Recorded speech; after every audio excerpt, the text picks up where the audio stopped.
Baik, terima kasih pimpinan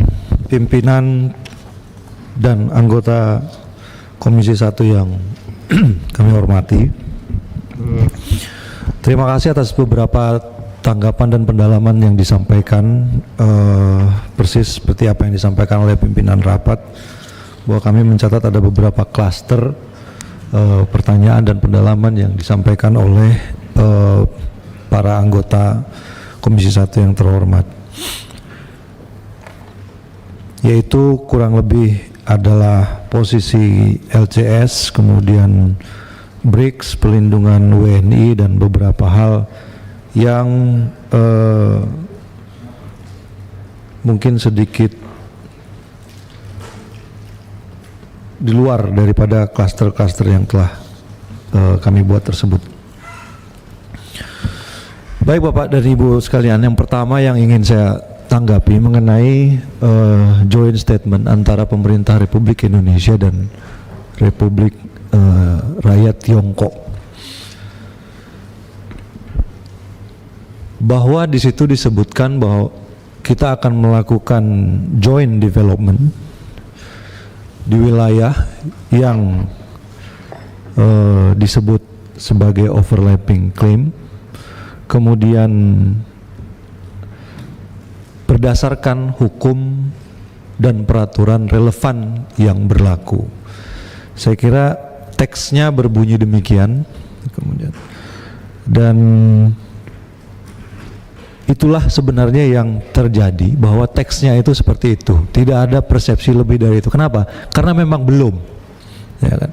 Ini adalah kesepakatan kita mengingat situasi di daerah yang nantinya juga akan ditentukan di mana. Tadi seperti disebutkan juga bahwa ada itu bermakna kita mengakui klaim 9 dash line. Di situ kita tidak menyebutkan kita mengakui apapun. Belum ada tulisan, belum ada pernyataan yang menyatakan bahwa kita akan bekerja di titik A, koordinat B, itu belum ada. Ya. Jadi kembali lagi, prinsip utamanya adalah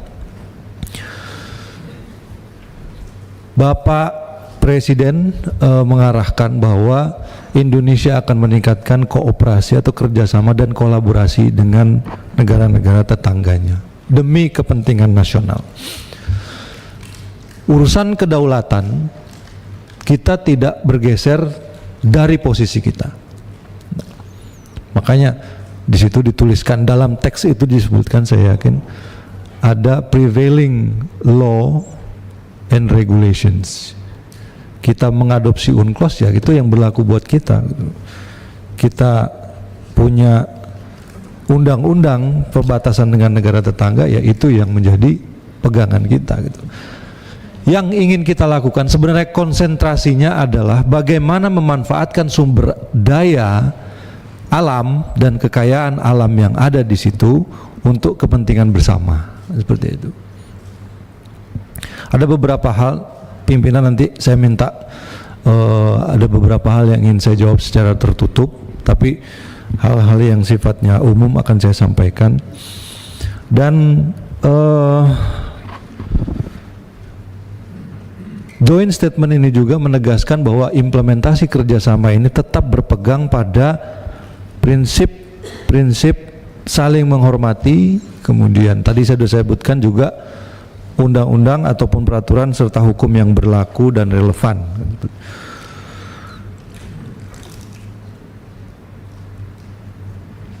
Indonesia juga tetap pada posisi bahwa tidak ada basis hukum internasional yang sesuai dalam rangka dalam urusan 9 dash line. Dan di situ juga sama sekali tidak kita sebutkan, tidak ada disebutkan urusan 9 dash line ini, bahwa komitmen Indonesia pada semua perjanjian internasional yang ada itu tetap berlaku, ya.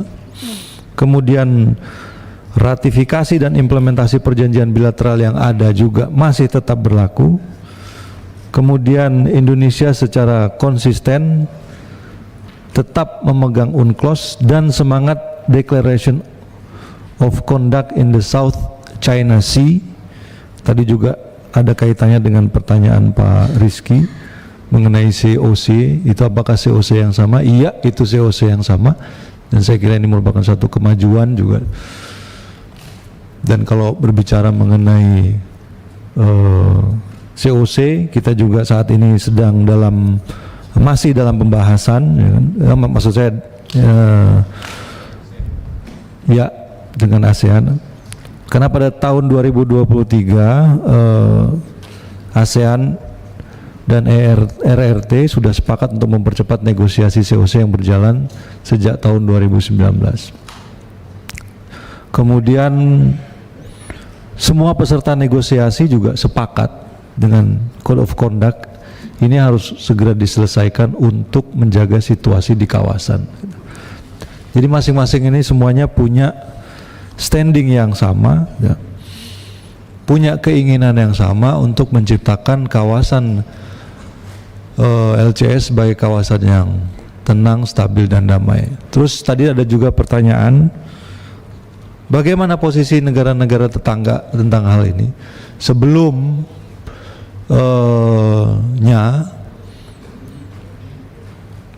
sudah disampaikan mengenai rencana joint development ini kepada beberapa pemimpin negara tetangga kita, dalam rangka mengurangi tensi yang ada, kemudian memanfaatkan sumber daya yang ada. Indonesia mengambil langkah untuk bekerja sama, ya kan? Melakukan joint development. Kalau di situ ada ikan, kita kerjasamakan ikannya. Kalau di situ ada sumber daya lain, kita kerjasamakan sumber daya lainnya, berdasarkan itu tadi prinsip-prinsip hukum internasional yang berlaku dan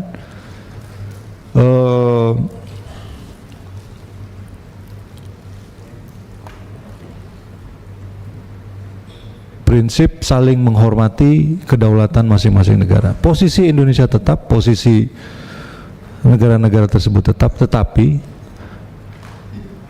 50% dari nol adalah nol. Kalau misalnya tidak ada sesuatu yang bisa kita ambil, tidak bisa kita manfaatkan untuk keuntungan dan kepentingan bangsa kita, alangkah lebih baiknya kalau kita melakukan kerjasama yang bisa menguntungkan dengan, sekali lagi, dengan tidak melupakan kaidah-kaidah dan prinsip-prinsip dasar yang berlaku. Artinya kedaulatan kita tetap kita jaga.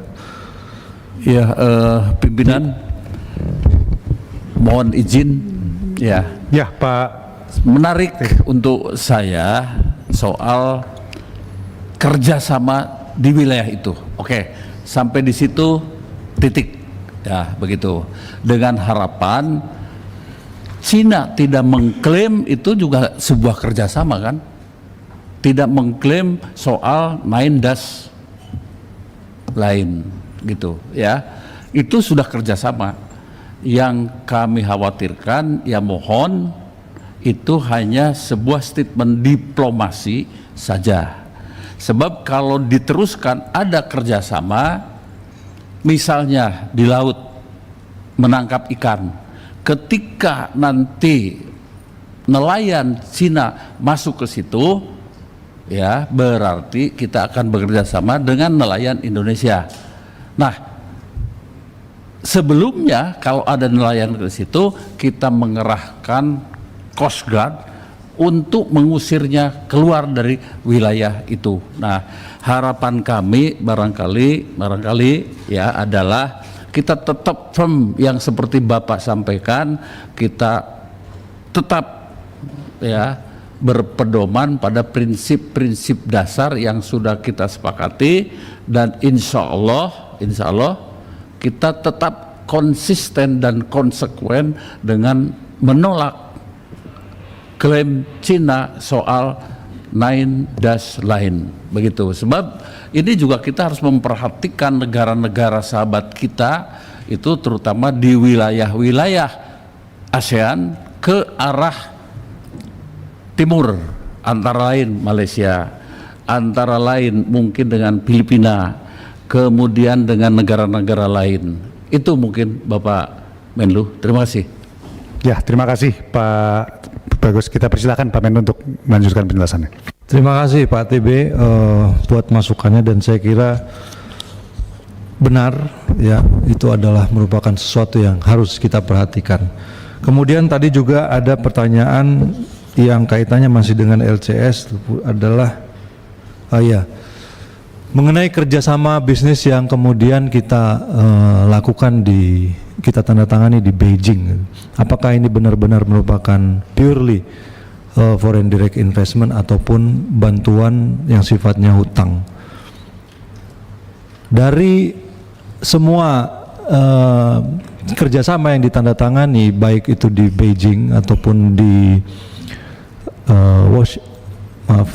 apakah itu di Rio de Janeiro atau kemudian di Inggris, itu semuanya merupakan perjanjian bisnis dan komersil.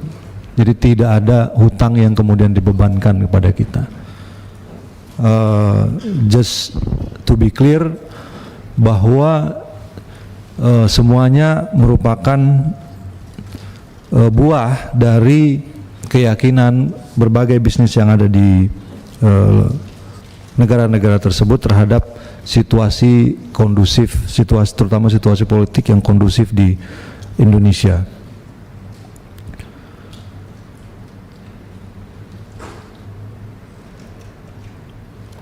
Kemudian mengenai BRICS,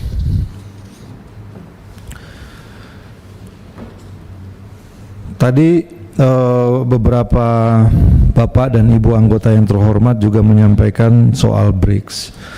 Yang pertama dari Ibu Amelia Anggraini yang saya kira cukup komprehensif tadi yang disampaikan. Apakah kita di BRICS ini sebagai pengikut, kemudian apakah kita dianggap cukup serius hanya dengan mengirimkan utusan khusus? Perlu saya sampaikan bahwa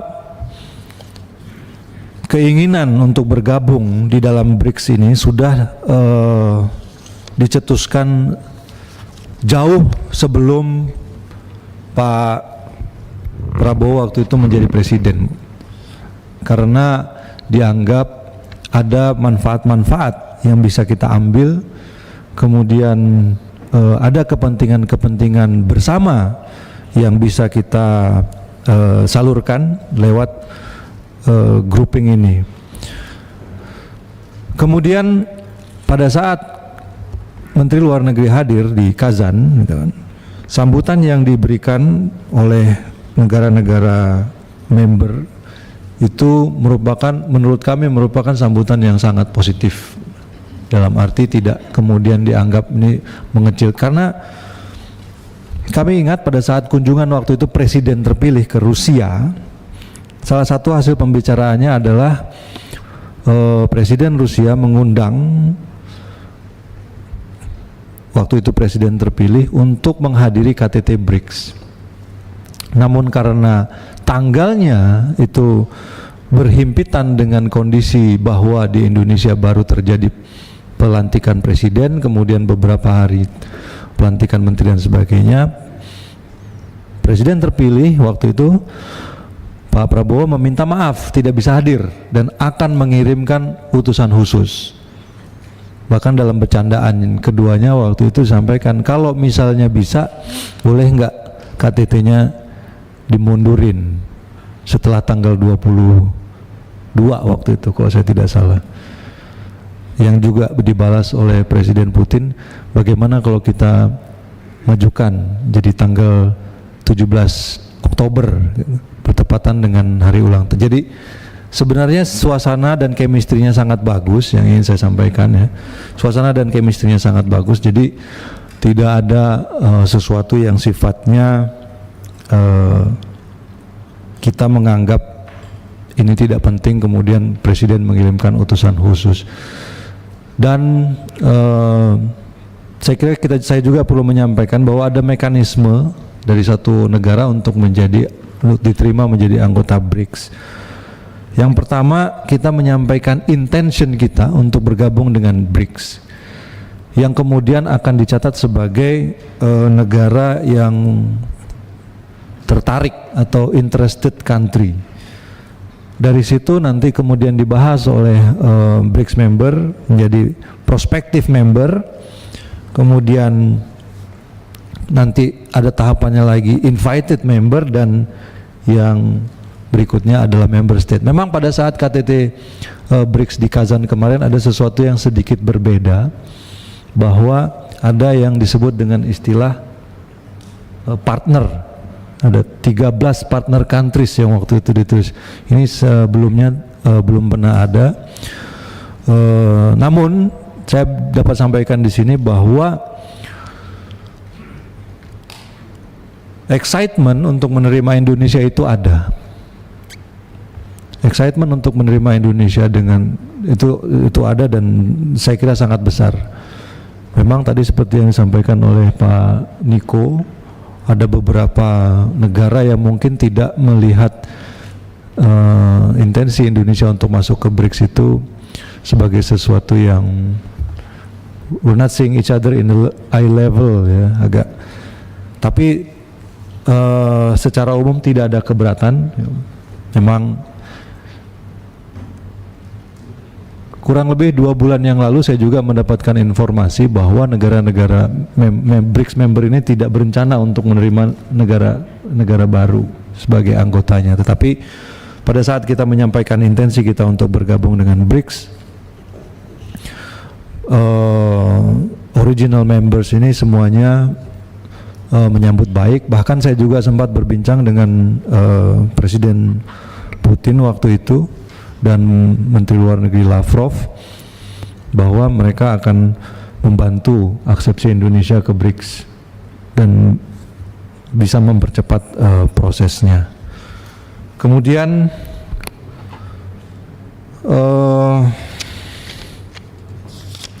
masih kaitannya juga dengan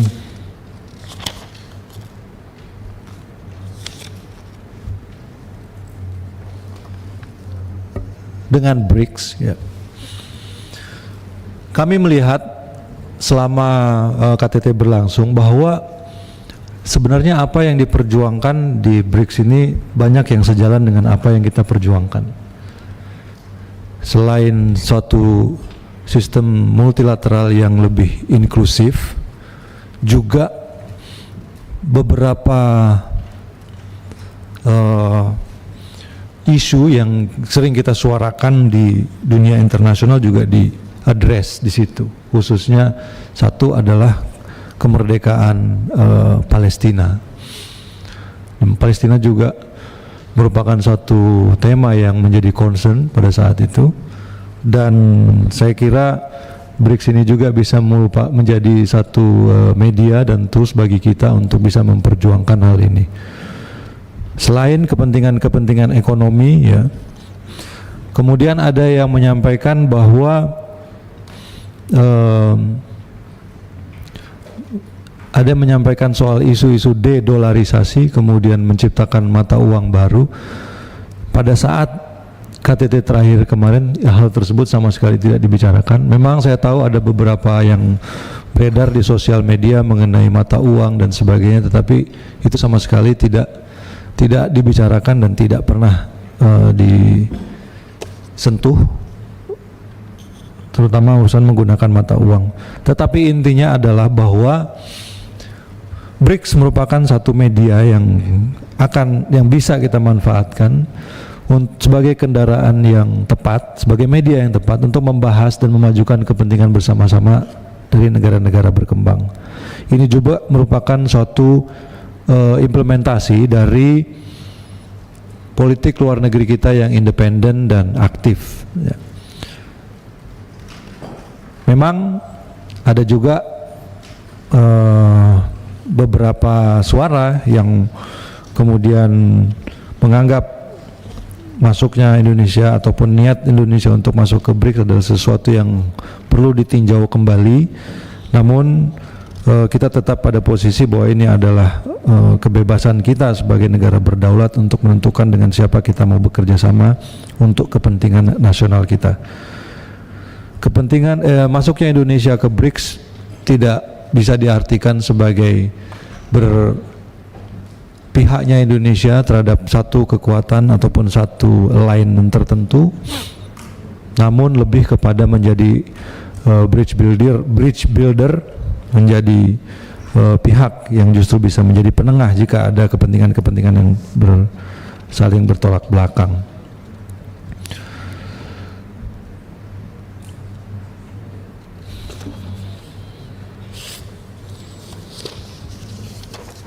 Izin Pak Ketua, Pak Menteri, sebelah kiri Pak.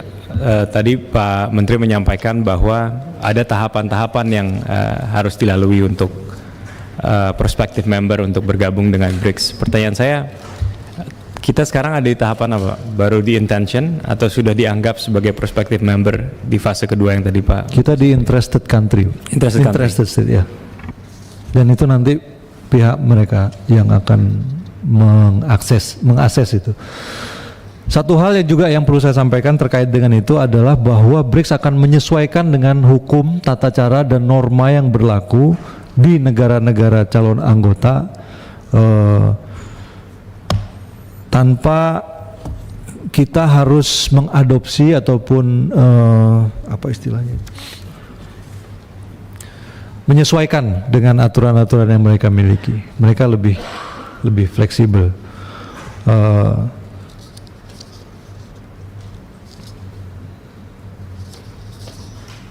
Saya kira itu yang berkaitan dengan BRICS sesuai dengan mungkin sedikit Pak Ketua, karena tadi Pak Menteri yang Pak Menteri sampaikan Pak Rizky diingat waktunya ya. Baik.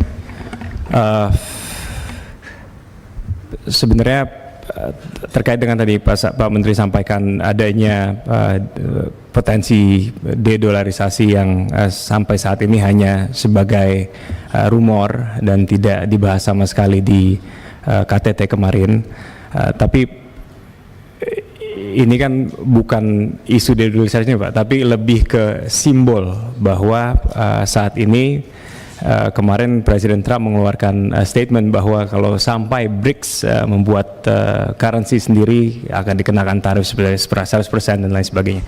Saya percaya itu pasti masih membutuhkan waktu dan itu masih berandai-andai terkait dengan pembuatan currency. Tapi yang lebih pentingnya adalah simbol di mana saat ini BRICS dianggotai atau salah satu atau dua anggotanya adalah negara-negara yang akan terus mencoba untuk melarikan diri dari economic sanctions yang diberikan oleh Amerika Serikat itu sendiri. Pertanyaan saya singkat saja, setelah nanti dilantiknya Presiden Trump sebagai Presiden Amerika Serikat, apakah ada upaya ataupun langkah-langkah antisipatif yang dari pihak Kementerian Luar Negeri itu sendiri akan ambil terkait dengan pressure yang nanti mungkin bisa terjadi setelah pelantikan Presiden Donald Trump kembali? Pressure, karena kemarin kita kan pertama kita apresiasi bahwa intensi Indonesia bergabung dengan BRICS itu satu Pak. Kedua, kita juga mau bergabung dengan OECD yang akan disupport juga. Artinya kita mau bermain di belah dua pihak dan politik bebas dan aktif in action. Tapi yang kita dengar dari tone yang digunakan oleh Presiden Donald Trump, dari statement-statement beliau terkait dengan BRICS dan juga intonasi yang beliau sampaikan ketika nanti setelah dilantik nanti yang bisa memberatkan kepada anggota-anggota ataupun prospektif member dari BRICS itu sendiri.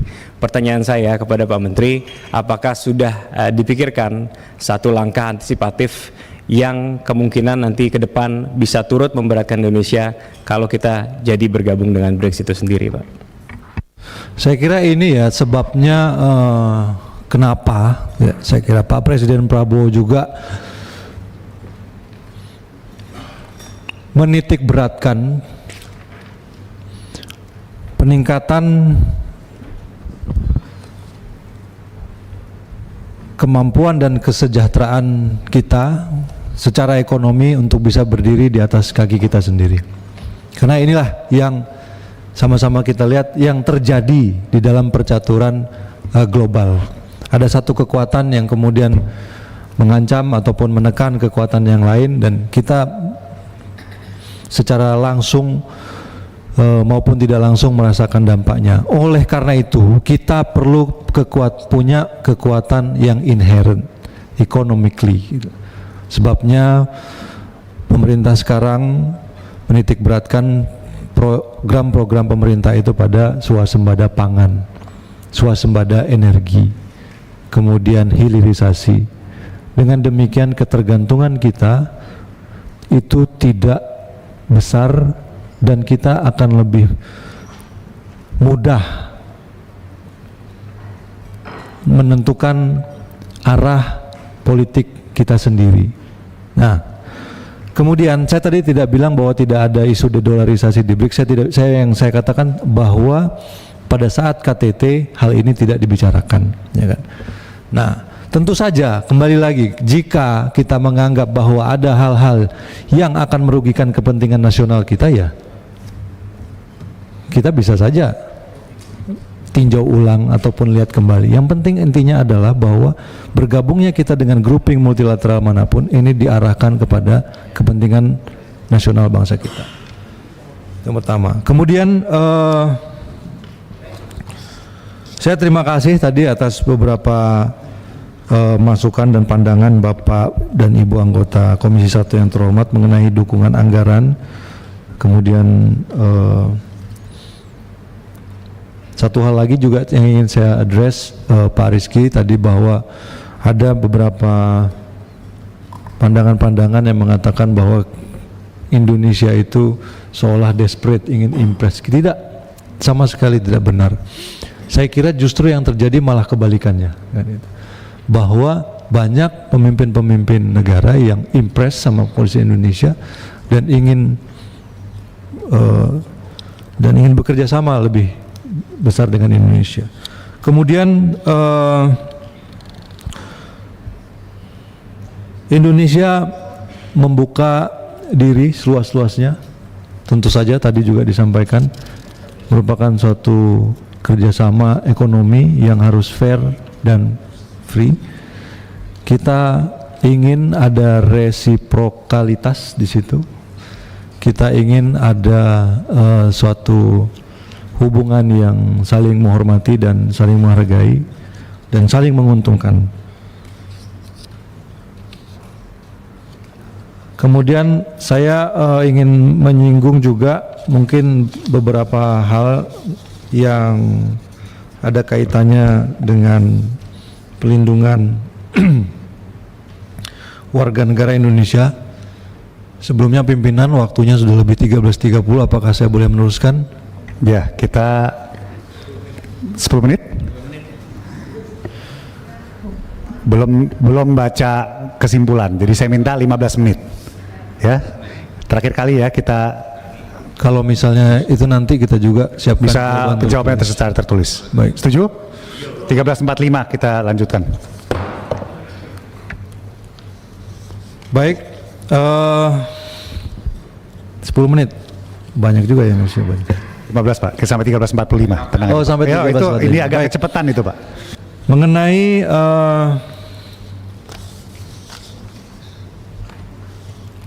pelindungan warga negara Indonesia, ya, mungkin akan lebih bisa concise kalau saya minta Pak, yang ada siapa? Pak Direktur, ya? Pak Direktur PWNI untuk menyampaikan tanggapannya. Ya, silakan Pak. Yang kami hormati Bapak Pimpinan dan seluruh anggota Komisi 1 yang kami hormati, atas izin Bapak Menlu, izin menyampaikan beberapa tanggapan terkait dengan update penanganan kasus pelindungan warga negara Indonesia secara singkat. Izin kami melakukan clustering. Pertama, yang tadi ditanyakan terkait dengan 35 warga negara Indonesia yang ditangkap di Malaysia. KBRI Kuala Lumpur telah mengirimkan nota diplomatik untuk meminta akses ke konsuleran. Mereka saat ini berada dalam detensi imigrasi di Tanah Merah, Kelantan. Kemudian terkait dengan warga negara Indonesia yang ditangkap di Amerika terkait dengan black money scam, saat ini yang bersangkutan telah bebas melalui bailout, namun KBRI Washington DC tetap akan memonitor penanganan kasus dan juga penegakan hukumnya. Kemudian terkait dengan kasus online scam, dapat kami sampaikan bahwa sejak tahun 2020 Kemlu mencatat terjadi peningkatan yang sangat tinggi jumlah kasus online scam maupun negara tujuan. Sejak tahun 2020 hingga November tercatat ada 5.118 kasus online scam yang awalnya hanya di Kamboja, saat ini sudah menyebar ke 9 negara tujuan. Dan beberapa langkah yang dilakukan, pertama kita pastikan pelindungan bagi para korban, menyediakan shelter, pendampingan hukum, hingga memfasilitasi repatriasi di Indonesia. Langkah-langkah bilateral, regional, multilateral melalui ASEAN, Bali Proses juga sudah kita lakukan. Tantangan yang ingin kami highlight adalah pertama, dari kasus online yang ada di Miyawadi, termasuk tadi yang disampaikan Bapak Robiin, anggota DPRD Indramayu yang saat ini masih ada di Miyawadi. Karena status Miyawadi merupakan wilayah konflik yang tidak bisa diakses oleh otoritas Myanmar. Dan kami mencatat masih banyak WNI kita yang masuk ke Miyawadi. Sudah ada 196 WNI kita yang sudah bisa kita pulangkan dari Miyawadi, termasuk 21 yang kita pulangkan 2 hari yang lalu, namun masuk terus. Tercatat hingga saat ini masih ada 129 WNI yang masih ada di Miyawadi. Dan kemudian ada kecenderungan berulangnya kasus. Dari 5.118 yang sudah dipulangkan dan difasilitasi negara, kami mencatat ada sebagian besar berangkat kembali keluar dan kemudian bekerja di sektor yang sama. Ketiga, kami melihat ada kecenderungan para pelaku, jadi kami sampaikan bahwa semua yang terkait dengan online scam tidak semuanya korban TPPO, melainkan juga ada pelaku. Jadi saat ini ada kecenderungan pelaku disguise themselves as victim of human trafficking. Dan kemudian kemarin pada saat kami pulangkan 20 WNI dari Laos, sebagian di antara mereka menunjuk temannya dan 2 sudah ditetapkan sebagai tersangka oleh Barreskrim. Kemudian terkait dengan data WNI, dapat kami sampaikan memang ini menjadi tantangan terbesar Pak Sejaya. Berdasarkan portal Peduli WNI saat ini ada 2,5 juta warga negara kita yang lapor diri by name, by address. Tantangan terbesar adalah kesadaran warga negara kita. Karena sesuai undang-undang ini merupakan kewajiban. Setiap WNI yang tinggal di atas 1 tahun wajib lapor. Namun upaya-upaya yang dilakukan, kita ada 3 strategi. Pertama, memudahkan lapor diri secara online dengan portal Peduli WNI. Kedua, kita memberikan insentif. Saat ini kami bekerjasama dengan Bea Cukai, bagi pekerja migran yang lapor diri di portal Peduli WNI akan diberikan kemudahan relaksasi biaya impor masuk, dan kami mencatat ada lonjakan lapor diri karena ada insentif ini. Kemudian disiplin, setiap pelayanan yang diberikan KBRI kita akan mensyaratkan lapor diri di perwakilan RI. Dan terakhir terkait dengan penanganan pelindungan bagi WNI non prosedural dan juga overstayer, ini memang juga menjadi kasus terbesar. Kami dapat sampaikan bahwa mayoritas WNI kita yang tinggal di luar berstatus overstay. Dan dalam konteks ini, langkah yang diberikan, pertama, meskipun mereka berstatus overstay atau melakukan pelanggaran keimigrasian, perwakilan RI sesuai dengan Undang-Undang 37 tahun 99 tetap memberikan pelindungan. Kita tidak membedakan, selama dia WNI kita tetap memberikan pelindungan. Namun tentunya tantangan yang terbesar saat ini adalah bagaimana mengadres akar masalahnya di Indonesia. Secara khusus tadi yang disampaikan Pak Srijaya, untuk akses pendidikan bagi WNI kita yang overstay di sana, di Malaysia utamanya, saat ini sudah ada 409 CLC yang sudah dibangun di Sabah dan Sarawak dengan jumlah siswa lebih dari 20.000 atau tepatnya 20.380 siswa. Kita saat ini terus mendorong dengan pihak Malaysia agar mengizinkan CLC di luar ladang dan juga di Semenanjung Malaysia. Dan kemudian hak untuk melakukan pencatatan pernikahan, kita juga melakukan proses isbat nikah. Isbat nikah secara kontinu terus kita lakukan. Terakhir kemarin di Tawa bulan November 257 pasangan kita lakukan isbat nikah, dan hari ini juga dilakukan isbat nikah di Kuala Lumpur. Namun tantangan terbesar kita adalah isbat nikah ini sebetulnya bukan prosedur normal untuk menikah. ini merupakan langkah luar biasa karena mereka sudah menikah siri, kemudian kita isbatkan melalui pengadilan agama. Tantangan saat ini adalah ketika kita melakukan secara rutin isbat nikah, maka kemudian menjadi pull factor bagi WNI kita untuk menikah siri di Malaysia dan kemudian diisbatkan. Jadi ada istilah di sana, nggak apa-apa kita nikah siri dulu, nanti tahun depan akan diisbatkan oleh perwakilan RI. Nah, ini kembali pentingnya untuk melakukan langkah penanganan sejak dari hulu. Terima kasih, Bapak. Izin pimpinan, saya memberikan saran sedikit aja. Ini mungkin saran karena izin Pak, karena saya turun sendiri ke CLC-nya Pak. Jadi mungkin saya bisa saran untuk pendataan WNI yang tidak terdata bisa dilakukan oleh kedutaan langsung di ladang-ladangnya Pak. Karena ladangnya itu banyak yang tidak terjangkau, jalannya tidak ada. Di sana jalannya parah sekali. Jadi bisa langsung datang ke sana, mereka sekali didaftarkan 6.000, 5.000, 10.000. Jadi mereka nggak punya identitas Pak. Itu yang pertama.